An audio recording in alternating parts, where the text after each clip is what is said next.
What's up with it, bro? What's the word? What's going on? Nothing much. Introduce yourself, let the people know who you are. BRB Loopy. Most of y'all know me by Loopy. BRB Loopy, you know. From the east side, Loop, whatever, however they want to put it. It's my shit. Straight like that, shit. Damn near. Shit. Say shit, just read a start from like your childhood and shit like that. How would you describe your life growing up in East St. Louis? I ain't gonna lie, I say all the way up until about like 8 years old, like 8 and down. My childhood was damn near, it was like a good ass, you know, childhood. I was in church. I stayed with my granny in East St. Louis, you know, Martin Luther King Drive. So, other than that though, I say I seen death since like 10. Like, you know, I mean, as y'all know, East St. Louis already the trenches struggle. But all that for real made me who I am, you know. I'm you know, that built me, so I don't complain. You know, people talk down, they're like, you from, you know, but, you know, it's what you make from this shit. You know, I love the city. As much hate that I get from it and come from it, I still love the city, because without that shit, I wouldn't be who I am today, you know. But shit, growing up, it wasn't easy, it wasn't hard. Shit, I watched mama struggle. Daddy left at the age of 3, so it was my mama and his mama, my granny. I ain't gonna lie, she stepped up and played a huge part, you know, in me growing up, for a fact. Why would you say your life changed after 8 years? Cause 8 years, like, you know, as a kid, you got that fairy tale life, you know, with all the holidays, Christmas, Tooth Fairy. I believed in all of this shit. My granny made sure we did. Like, she used to set the cookies up for Christmas and all. But I say from that point on, with 10, that was my first time seeing, like, you know, one of my actual cousins getting killed. And my older cousin, he was damn near 23 when he got killed in the John Robinson apartments. And damn near ever since that loss, my family ain't stopped taking losses. Like, shit, that shit normal now. I'm numb to that shit now. I've been seeing it since that age, you know? You actually seen them? You shot and shit? No, but like on the scene and shit. Right. But like, yeah, facts. No, I ain't see it, you know, with my own eyes though. Gotcha. How did that affect you, like, at that age? At that age, I actually didn't understand. Because to me, like, he was my cousin, but he was older than me, so he was my goddaddy at the same point. So he basically had me under his wing. Like, anytime you seen him, you seen me. And a nice, genuine, real nigga, like, give you his shirt off his back, anything. So I really ain't understand. You know, I wasn't in the streets or nothing then at that point. Like, I was lost, you know, confused. Like, how can good ass nigga like this, genuine to everybody, you know, this situation and the way it was set up, his baby mama with her boyfriend. So, you know, that whole situation fucked up my love life, how I look at women and all of that, you know. Because, like, right now to this day, his son, damn near about probably around like 10, in between 10 and 15, and we ain't seen him since my cousin got killed. And she moved away with the nigga that killed my cousin. So it's cold. It's cold. Yeah. Kind of like with the recent shit with just Trouble down in Atlanta. Yeah. Something like that. Yep. Facts. You said earlier that your dad left. Mm-hmm. Yeah. How did that affect you? What age did he leave? At 3. Oh, wow. At the age of 3. You ain't seen him since, or you just I ain't came in seen and out? social media. Really? Yeah. Social media, but reason I don't trip, I say it affected me. Like, I ain't gonna lie, out of my mama kids, I was damn near the only one that used to defend my daddy name. Like, my brothers now would be talking about my daddy, like, man, that bum ass nigga. I was the little boy crying, don't talk about my daddy, you know. Like, I had real love for him until it grew up on me too. Like, shit, fuck him. You don't get no fuck about us. But only reason it ain't affect me as much is because I say his mama. Like, my grandmother, like, she stepped up and played his whole role. She raised me, my brothers, and the kids that my mama got that ain't even by my daddy. She took care of all of us, you know. So his mama, she raised him too, but I don't see how, because she more realer than him. Like, my granny, she played that part. and I appreciate her for that. Like, it affected me in ways, a lot of ways. I used to cry. Shit, niggas say he'd come and get us. We waiting outside. Never came, none of that. But my granny, she did, you know, step up and made it make sense. And you a father yourself too, right? Yeah, I'm a father. I got 4 kids. Okay. What's the genders? I got 3 daughters and 1 son. Yep. What way are you trying to prevent them from going through the same thing you went through with your father? The main thing is just me being there playing my role. Like, my daddy went through it all. So I always told myself that even before I had kids, that the moment I had kids, I'm going to be different. I'm going to be there. You know, I don't want my kids to ever feel like, you know, what I felt growing up. You know, that you was a mistake. You don't belong here. This person don't love you. Because I remember I play my role. My kids with me damn near every day, you know. Like, so here, yeah, I'm going to play my role, make sure that I don't never feel what I felt. That's the first step of me. It's me just being there, basically. Most definitely. That's 100 shit. Now, if you could talk to your father right now, what would you say to him? I'll probably tell him what's up, and I thank him. Like, I don't got no hatred in my heart towards him or anything. Like, in my life, I feel like the way I'm going, I'm doing better than what he doing now, you know? It ain't shit he could probably do for me now anyways. But I ain't no bad blood or none of that. I still show him love, whatnot. I thank him for, you know, leaving me where he left me, because they taught me how to be a man. Like, at 15, my mama, you know, put that in our head. Now you a man, you know, you got to go out here and make it. Ever since 15, I've been damn near doing shit my own, you know. That's why I got my own crib, all of that shit at a young age, like, 'cause it always been implanted in my head, like, so.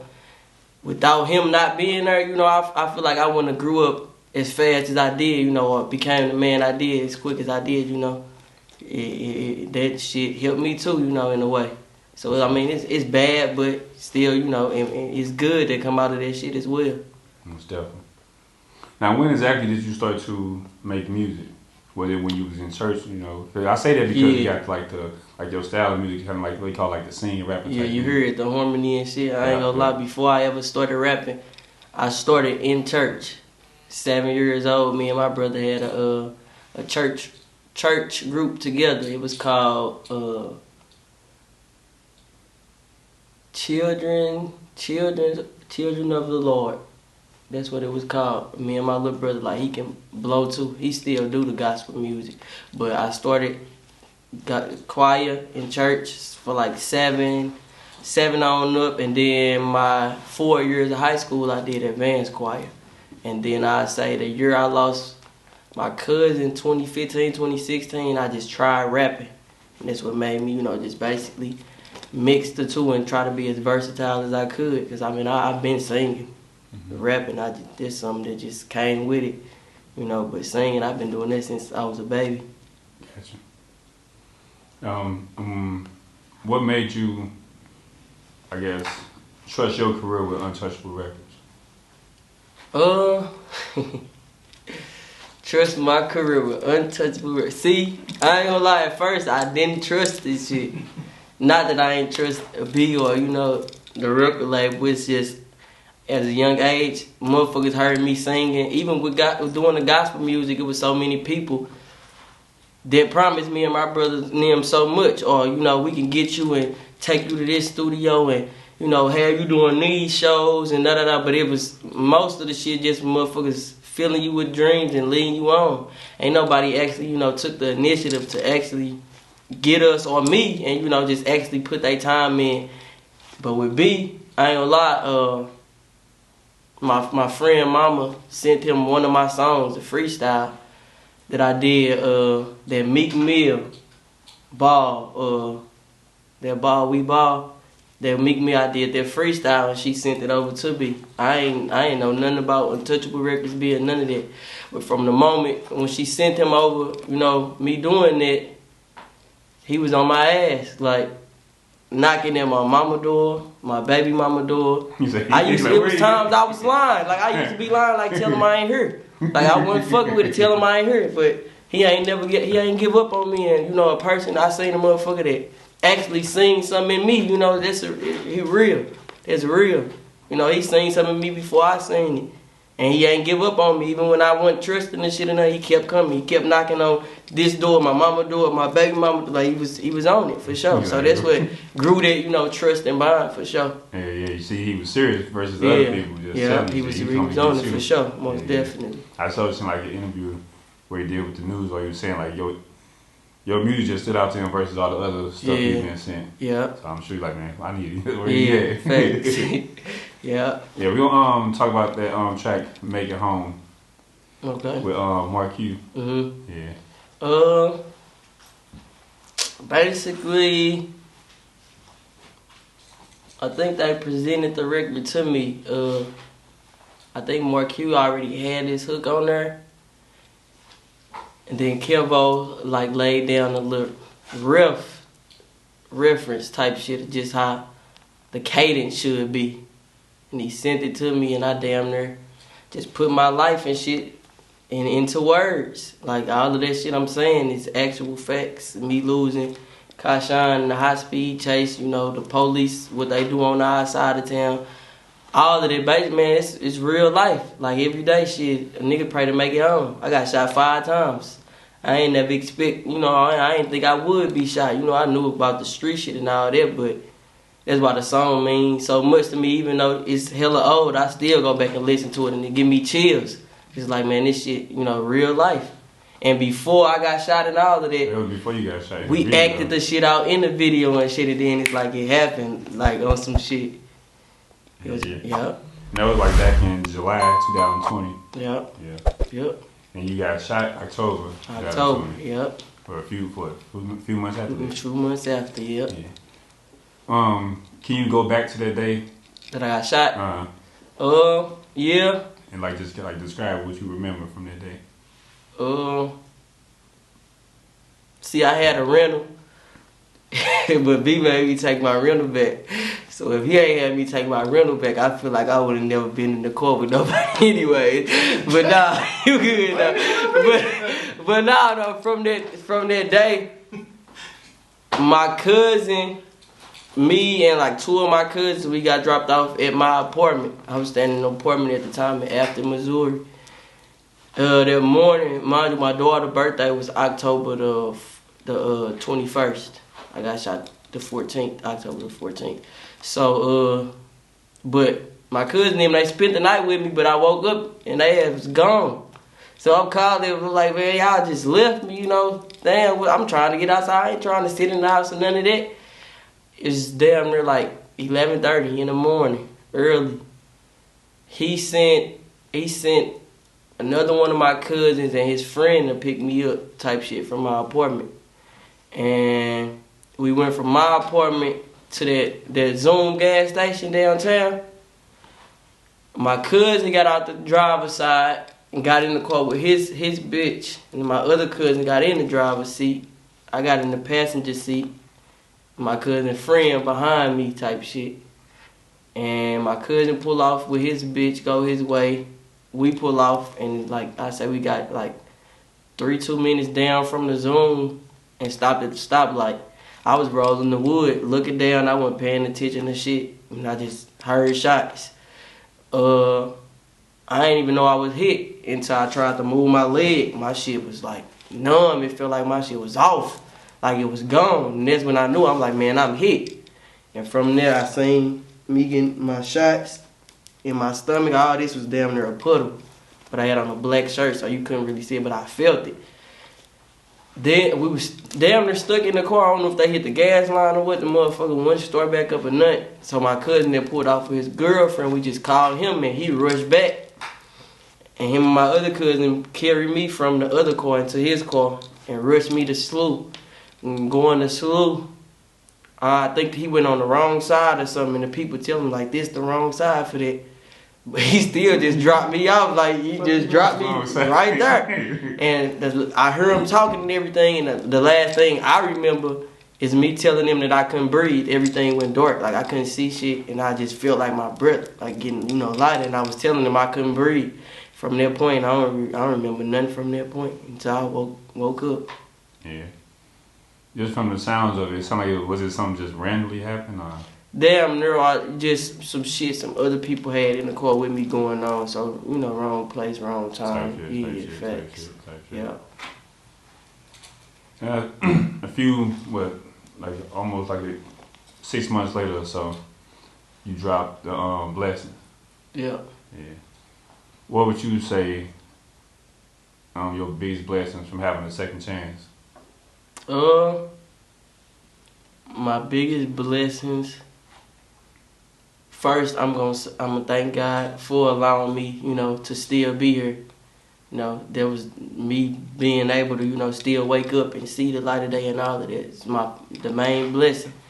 But secondly, I would say my kids. Like it's stuff that the nurses was telling me that I didn't even know I was saying. They said I remember just telling them I couldn't breathe and it was out. They said I still was talking to them and everything, asking for my daughter. At that time, I only had my oldest daughter, Delilah, but I had 3 kids on the way. So at the same time? 3 kids on the way. I had twins, twins with one and then one with another one. So, you know, that's about the biggest blessing because, you know, I wouldn't even met my kids, you know. Like, I knew my oldest daughter. She 4 years old, but, like, the rest of the 3, they all 1 year old. And one born in November, the other 2 born in February. So that happened, like, you know. So I think, you know, God allowed me that and slowed me down and everything to prepare me for them, too. Because I was moving, leaving the house every damn day like that, early morning, coming back late at night. I feel like I was just moving too fast, you know. It was some God telling me, you got to slow down. You got kids on the way, all of this. So, most definitely. Definitely change your shit, make Yeah. Sit back. You need that. Like, I don't regret the situation or nothing because now I feel like I'm 10 times wiser and everything. Like, all them years I just set back. I damn near set back almost 2 years in the crib. House arrest. Can't go nowhere but physical therapy, doctor's appointment. All that time I thought. I seen shit, seen people, you know, for what it really was, you know, so I don't regret it. I don't regret it at all. I feel like I'm wiser now. Yeah, and I heard you say earlier too that you lost a friend and Haspy question. Yeah. Yeah. You also lost another friend, Dirty Bird, and Rod. Yeah. Like I just seen even just like the other day just released a song, Still Living. Yeah. Like after overcoming all even like all the losses and things like that. Like how does it feel to still be here?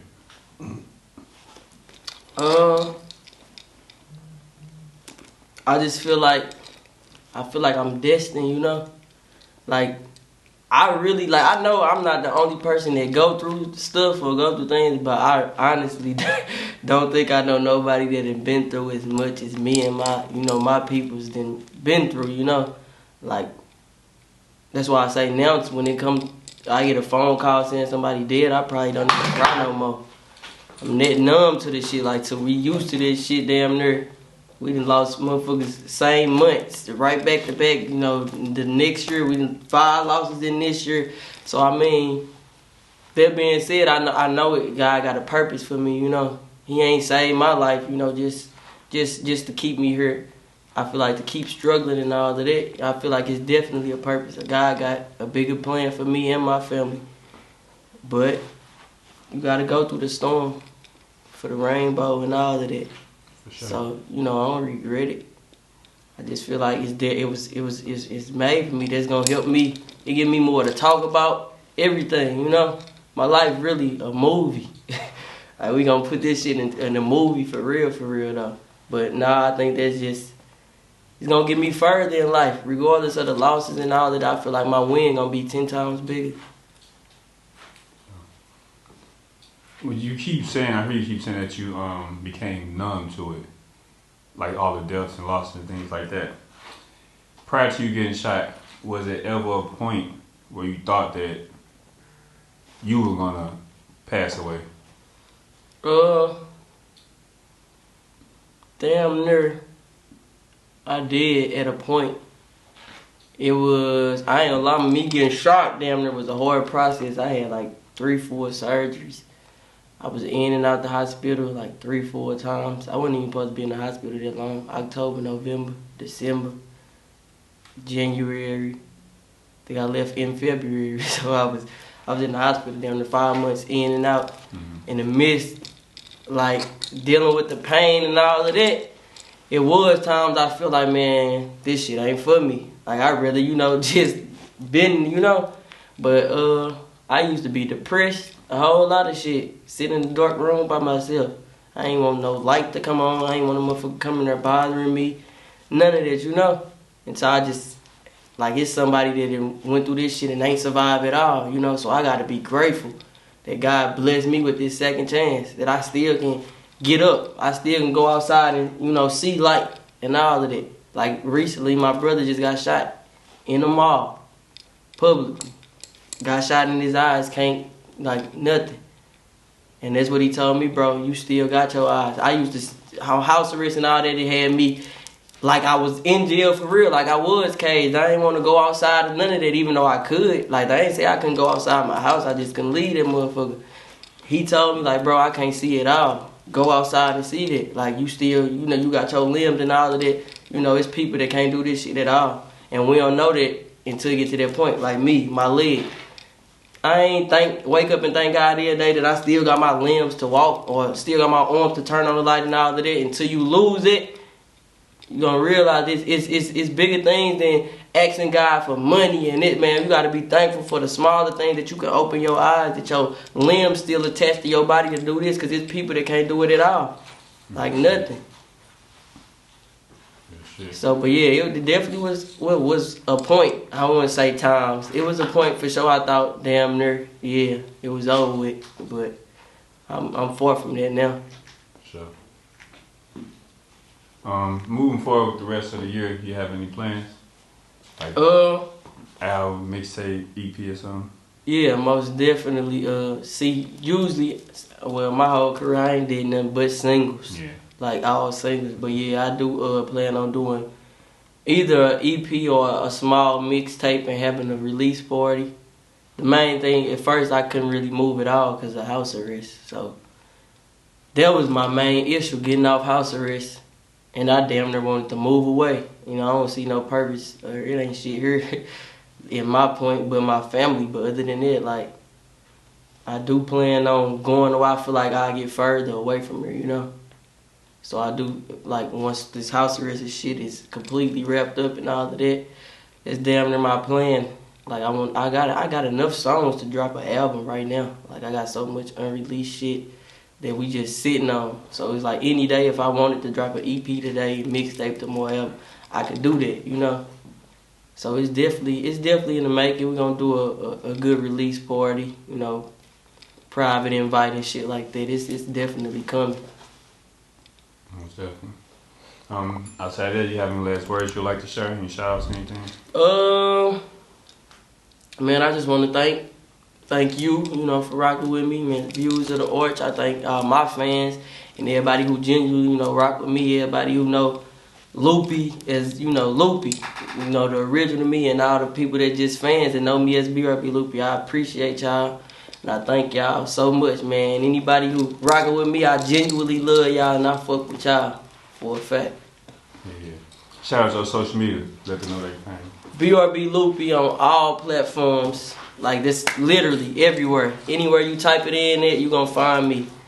Spotify, any music platform, all my social media is BRB Loopy. So BRB Loopy, everything is gonna come up.